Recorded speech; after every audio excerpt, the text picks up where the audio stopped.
7절부터 8절입니다. 이사야서 6장 7절부터 8절입니다. 두 절 이어서 같이 합독하도록 하겠습니다. 이사야서 6장 7절 8절 말씀입니다. 그것을 내 입술에 대며 이르되 보라, 이것이 내 입에 닿았으니 내 악이 제하여졌고 내 죄가 사하여졌느니라 하더라. 내가 또 주의 목소리를 들으니 주께서 이르시되 내가 누구를 보내며 누가 우리를 위하여 갈꼬 하시니 그때 내가 이르되 내가 여기 있나이다, 나를 보내소서 하였더니. 아멘. 잠시 기도하겠습니다. 의인을 위하여 빛을 뿌리시고 마음이 정직한 자를 위하여 기쁨을 뿌리시는 하나님 아버지, 죄인인 우리를 의인 삼아주시고 예배로 나올 수 있도록 은혜 베풀어 주심에 감사를 드립니다.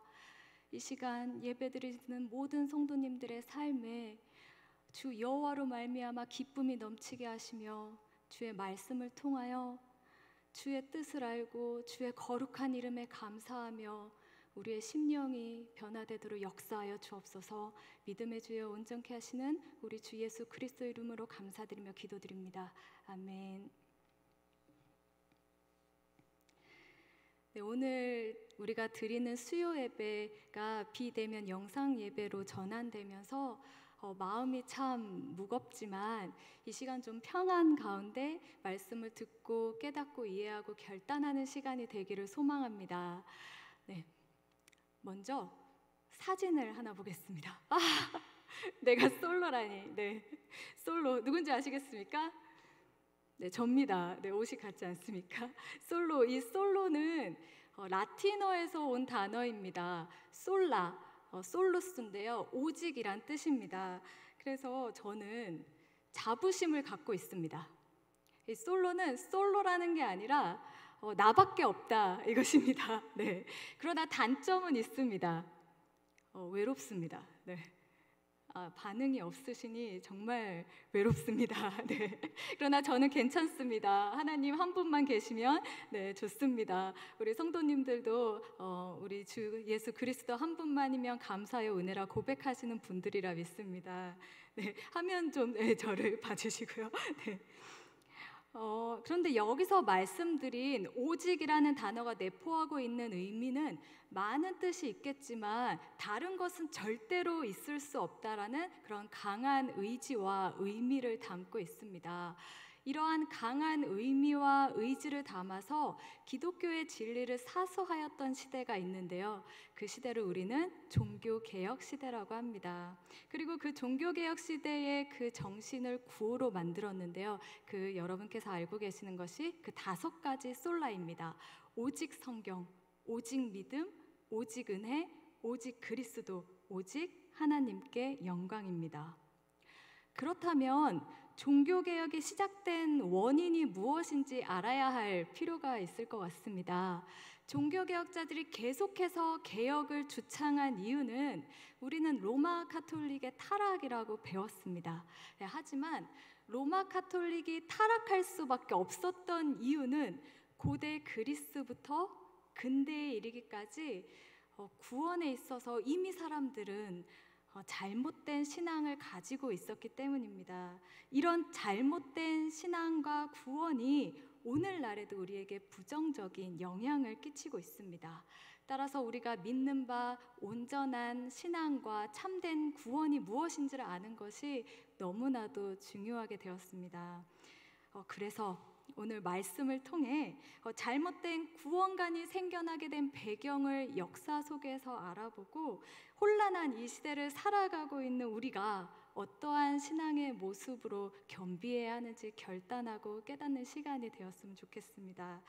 그럼 먼저 길지만 과거의 역사 속에서 잘못된 구원관을 알기 위해서 그리스 문명부터 출발하도록 하겠습니다. 그리스 문화는 로마에 영향을 끼쳤습니다. 그러다 보니 그리스 문화와 로마 문화가 융합되게 되었는데요, 이것을 우리는 그리스 로마 문화라고 합니다. 우리가 공부하는 철학, 수학, 정치 모든 사상들이 다 그리스에서 출발하였습니다. 이렇게 그리스 로마 문화를 조금 다른 말로 우리는 헬레니즘이라고 합니다. 헬레니즘 시대 구원의 문제를 하나 찾아본다면요, 우리가 이미 큐티에서 말씀을 나눴었는데요, 그것은 고린도 교회를 살펴볼 수 있습니다. 네, 고린도 교회 당시 들어온 철학 사상들을 보면요, 그 왼쪽에 보시는 화면에 왼쪽에 있는 분이 아리스토텔레스입니다. 행복을 가장 중요한 삶으로 여겼는데요, 그런 사상들이 발전되어져서 쾌락주의 사상, 또 금욕주의 사상, 이런 사상이 같이 만연하게 되었습니다. 그런데 이러한 사상이 공통점이 있습니다. 굉장히 반대되는 것처럼 보이는데요, 쾌락주의, 금욕주의 하면 공통된 것이 있는데요, 그것은 우리가 영이 있고 육이 있지 않습니까? 이 육이 하찮은 것이라는 것입니다. 쾌락주의는 육이 하찮아서 도덕이라는 그런 귀한 것을 지킬 필요가 없다는 것입니다. 그래서 육이 하찮아서 그냥 쾌락하자, 정신적인 쾌락도 다 포함됩니다. 그리고 금욕주의는 육이 하찮아서 육을 위해서 살면 안 된다, 금욕하자. 이렇기 때문에 두 가지 공통된 사상은 육이 하찮다입니다. 이것이 고린도 교회에 들어왔을 때 이런 인성이, 예수님의 인성이 부정하기 시작한 것입니다. 그러다 보니 예수님의 십자가 사건은 믿을 수 없었고 부활 사건은 더더욱 믿을 수 없는 것입니다. 신이신데 왜 인간의 모습으로 오셨을까, 그런 것이죠. 그러다 보니 이런 예수 그리스도라는 구원의 알맹이가 빠진 채 영의 지식으로 구원을 얻는다, 이것이 우리가 알고 있는 영지주의입니다. 그래서 이렇게 헬레니즘 시대를 지나서 이제 중세 시대로 들어가겠습니다. 먼저 사진을 보시면 오른쪽이 앉아있는 분이 교황입니다. 그리고 왼쪽에 무릎 꿇고 있는 사람이 누군지 아시겠습니까? 왕입니다. 왕보다 교황의 권위가 엄청나게 높은 것을 볼 수 있습니다. 교황은 그 당시 천국문을 열고 닫을 수 있는 신의 대리자였습니다. 그만큼 교황의 권세는 신과 동일할 정도로 막강했으며 사람들은 교황을 숭배하기까지 했습니다. 그 당시 로마 카톨릭은 돈이 필요했는데요, 사진에 보시면 화려하지 않습니까? 저런 성 베드로를 지어야만 했기 때문입니다.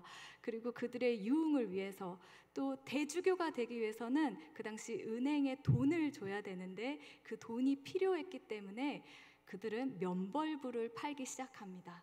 이 면벌부라는 것은 그냥 종이에 불과합니다.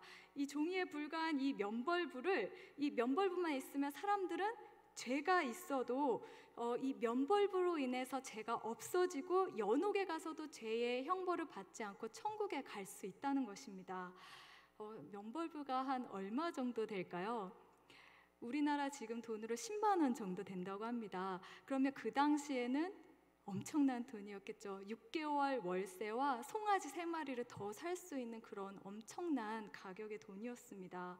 그렇게 그들은 종이 조각을 구원의 도구로 판 것입니다. 즉 돈과 명예를 위해서 잘못된 구원의 길을 제시하고 종용하고 있었던 것입니다. 그리고 사람들 또한 구원을 돈으로 사는 그런 쉬운 길을 택하였습니다. 그때 두 가지 사건이 발생합니다. 사진을 보시면 이것은 십자군 전쟁입니다. 그 오른쪽에 티르크 군이라고 보이시나요? 이슬람 세력이 점차 강해지고 있는 것입니다. 그래서 오른쪽 밑에 예루살렘을 탈환하였고 점차 세력이 커질 때에 이때 동유럽을 보시면 비잔틴 제국이 있지 않습니까? 동유럽을 비잔틴 제국이라고 하는데요, 그 동유럽이 서유럽의 교황에게 도와달라고 말을 합니다. 여기서 동유럽이 서유럽의 교황에게 예루살렘을 빼앗긴 것에 대한 도움을 요청한 그 이유는 예루살렘이 그들의 성지라고 믿고 있었기 때문입니다. 그 성지를 통해서 돈을 얻을 수 있었기 때문입니다. 이때 교황은 그 도움을 들어주었을까요? 도움을 줄까 말까 고민하다가 결국 도와주기로 결정하는데, 그것은 신의 뜻이어서 도와준 것이 아니라 바로 이 땅을 정복해서 돈을 얻고자 하는 돈과 명예를 위해서 그 전쟁에 가담하게 됩니다. 결국 십자군 전쟁은 7차례나 모두 다 실패합니다. 그리고 두 번째 사건은 유럽 전체를 죽음의 공포로 몰아넣은 흑사병입니다. 이 흑사병으로 많은 사람들이 죽게 되는 것입니다. 그래서 이 두 가지 사건으로 인해서 점점 교황의 권위는 떨어졌으며 사람들은 생각하게 됩니다. 신은 정말로 존재하는 것일까? 신은 정말로 계신 것일까? 옛날이 좋았는데 그때로 돌아가고 싶다. 그때가 언제인가요? 헬레니즘 시대입니다. 인간 중심의 시대, 다시 헬레니즘 시대로 돌아가고 싶다. 이것이 바로 르네상스입니다. 그래서 르네상스는 인간 중심 사회로 다시 돌아가자입니다. 그래서 르네상스 시대가 오면 다시 문학과 예술이 활발하게 발달합니다. 여러분께서 아시고 있는 그 유명한 화가 조각자들 있지 않습니까? 미켈란젤로, 레오나르도 다빈치, 라파엘로, 다 이때 르네상스에 나온 화가들입니다. 조각가들입니다. 사진에 보시면 저 첫 번째 사진에 좀 이상한 점이 있지 않습니까? 주인공이 예수 그리스도가 아닌 것 같고 마리아가 주인공 같습니다. 즉 인간 중심입니다. 오른쪽도 미켈란젤로의 작품인데요. 다비드상입니다. 다윗이죠. 다윗인데 왕인데 옷을 입지 않고 있습니다. 굉장히 인간 중심으로 그 시대를 바라본 것입니다. 이렇게 다윗도 인간이다라는 것이죠. 한 가지 더 보시면요, 이것은 성 에미디우스가 함께 있는 수태 고지입니다. 여러분 저쪽 왼쪽 위에 빛이 비추는 것이 보이십니까? 이게 성령의 빛인데요. 그 빛을 따라가 보면 마리아가 있습니다. 그래서 마리아가 이제 잉태할 거라는 수태를 고지하는데요. 그 일을 하는 것이 옆에 있는 날개 달린 천사 가브리엘입니다. 가브리엘이 그 수태 고지를 하는 장면입니다. 그런데 이 사진을 보면 조금 다릅니다. 기존의 중세시대 그림과 다르게 뒤에 보시면 공작새도 보이고 양탄자도 보이고 그릇들도 보입니다. 인간 중심으로 굉장히 이 시대를 그리고 있고 원근법도 있어서 인간 사회를 잘 보여줄 수 있습니다. 즉 이런 것들은 인간의 행복한 삶에 좀 더 집중이 되어 있다는 것을 알 수 있습니다. 신으로부터 점점 멀어진 것이죠. 지금까지 이런 잘못된 구원관이 생겨나게 된 배경의 역사를 보았습니다. 그런데 여기서 그러한 잘못된 구원관이 생겨나게 된 공통점이 있습니다. 그것은 당시의 철학과 문학과 예술에 나타난 인간의 삶을 보면 모든 것이 다 인간의 행복과 연결되어 있다는 것입니다. 쾌락주의, 금욕주의 다 인간의 행복을 위해서 발전되었고요. 인간의 행복을 추구하면서 극락세계에서도 행복하기 위해서 돈을 지불하여 면벌부를 샀으며 교황과 영주들과 그 당시 상업인들은 인간의 행복, 즉 돈과 명예를 위하여 살아가다가 로마 카톨릭은 점점 부패하였고 인간은 신으로부터 멀어져서 단지 먹고 사는 그런 인간의 행복한 삶에 더욱더 집중하였다는 것입니다. 그런데 이 역사가 오늘날에도 이어지고 있습니다. 우리 인간은 여전히 행복을 위해서 살고 있습니다. 국가는 공공의 행복을 위해서 법을 제정합니다. 그래서 범죄 사건들이 계속해서 생겨나면 우리는 불안과 공포에 떨 수밖에 없지 않습니까?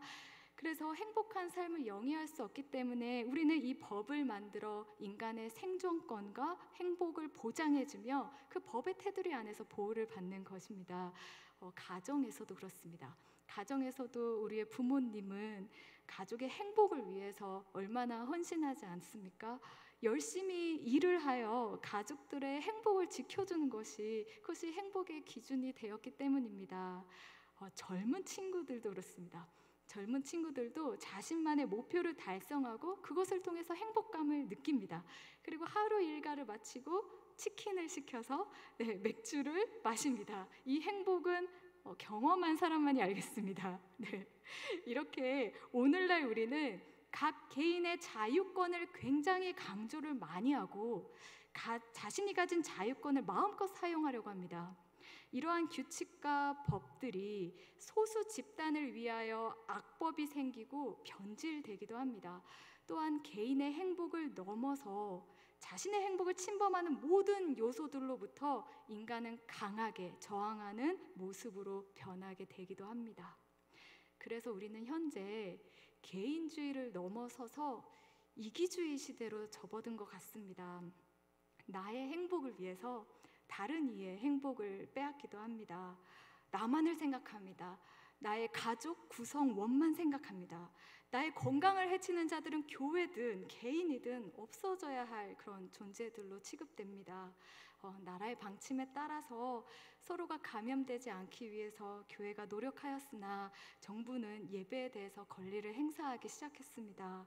제가 말씀드리고 싶은 것은 이렇게 혼란한 시대 속에서 우리는 각자의 개인의 행복을 추구하며 자신의 행복 추구권만을 강조하고 이것을 지키기 위해 대립의 각을 세우고 이러한 사회 속에서 구원의 문제가 변질되어 가고 있다는 것입니다. 이러한 현상이 고대 그리스부터 지금까지 계속되어 왔다는 것입니다. 이것이 지금까지 말씀드린 내용의 큰 얼개가 됩니다. 그리고 그 당시 이 구원의 문제를 바로잡기 위한 운동이 바로 종교개혁이었습니다. 종교개혁자들은 로마 카톨릭의 면벌부의 그런 판매, 그들이 주장하는 연호, 그들이 사제를 통해서만 하나님께 나아갈 수 있는 중보제도, 이러한 모든 것들은 구원의 본질이 아니다라고 말했습니다. 그것이 진리가 아니라고 강조했습니다. 그리고 구원의 본질을 생각하며 세운 종교개혁 정신이 바로 오직 성경, 오직 믿음, 오직 은혜, 오직 그리스도, 오직 하나님께 영광입니다. 그리고 가장 중요한 것은 종교개혁자들이 이 5가지 솔라를 세례와 성찬의 중요성을 강조하면서 말하였는데요. 이 세례와 성찬과 연결되어 예배를 말하고 있는 것입니다. 여러분, 예배란 무엇입니까? 예배란 하나님의 임재에 반응하는 것입니다. 원래 우리는 하나님의 임재에 반응할 수 없는 존재들입니다. 거룩한 하나님과 죄악된 인간이 만나게 되면 충돌하게 됩니다. 그러면 죄악된 인간은 죽을 수밖에 없습니다. 따라서 우리는 원래 죽어야만 할 존재들입니다. 오늘 말씀에서도 이사야는 죽어야만 했습니다. 왜냐하면 부정한 인간이 거룩하신 하나님의 임재를 경험하였기 때문입니다. 하지만 이사야는 죽지 않았습니다. 왜냐하면 그곳에서 바로 하나님의 임재를 경험했기 때문입니다. 죄 씻음 받은 것을 경험했기 때문에 이사야는 먼저 살림을 받고 하나님께서 이스라엘 백성들도 살리시려 하신 하나님의 마음을 깨닫게 된 것입니다. 하나님께서는 우리를 그저 죽게 놔두시는 분이 아니라 절대 포기하지 않으시고 누구를 보낼까 하시며 이미 예수 그리스도의 소망에 대한 계획을 갖고 계심을 보여주신 것입니다. 그 은혜를 입은 자, 그 소망을 아는 자는 이제 당연히 하나님의 임재에 반응할 수밖에 없게 됩니다. 그 반응이 바로 지금 우리가 드리고 있는 예배입니다. 이 예배는 하나님의 임재에 반응하는 최고의 거룩한 행위입니다.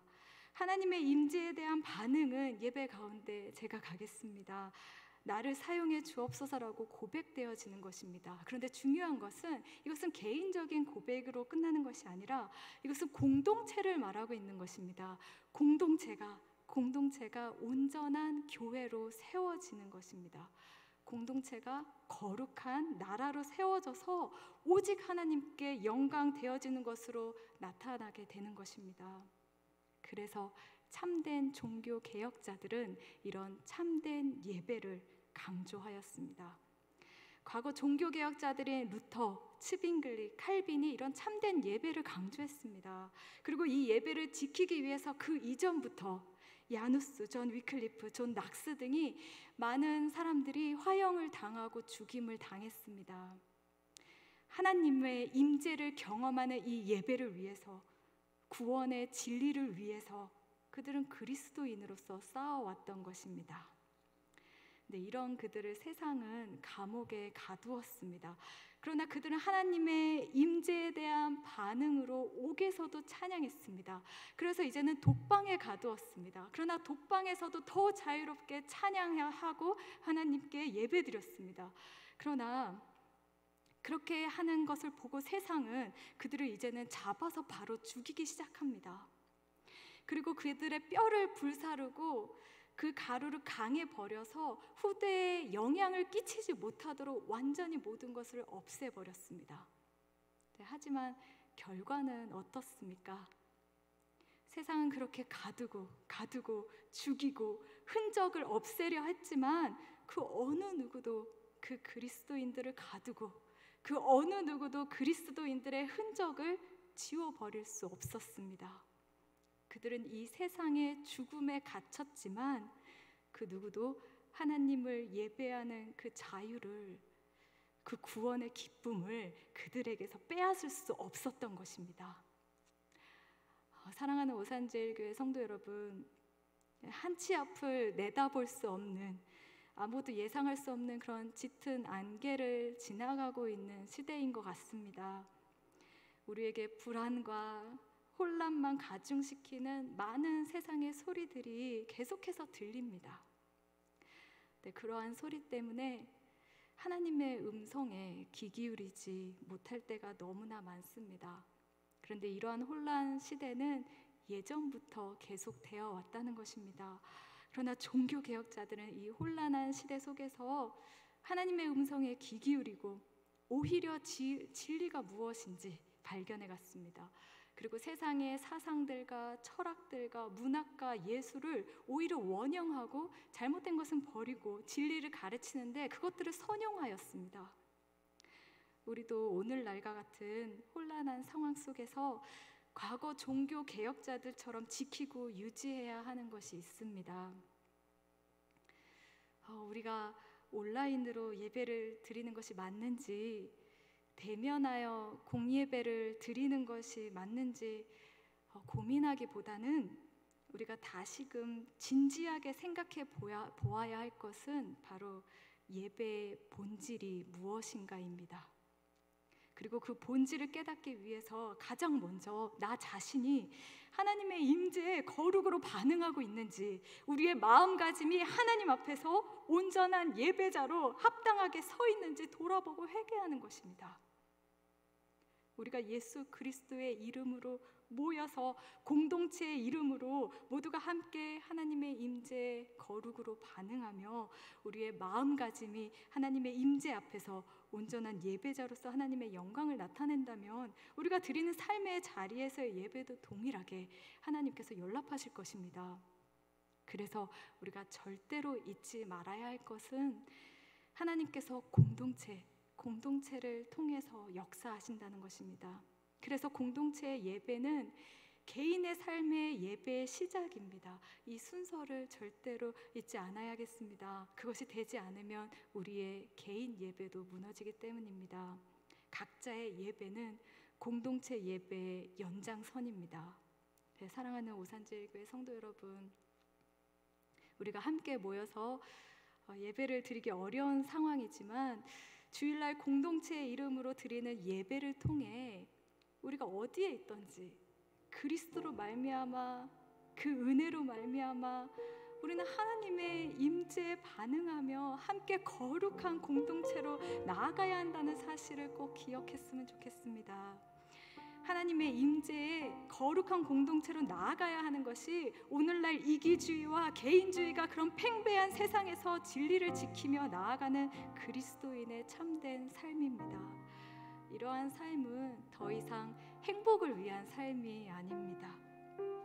행복을 위해서 움켜쥐는 삶이 아닙니다.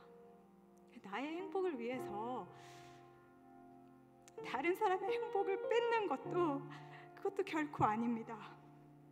오히려 우리는 행복을 좇는 사람들이 아니라 하나님의 임재에 반응하는 거룩을 좇는 참된 그리스도인이 되어야 할 것입니다.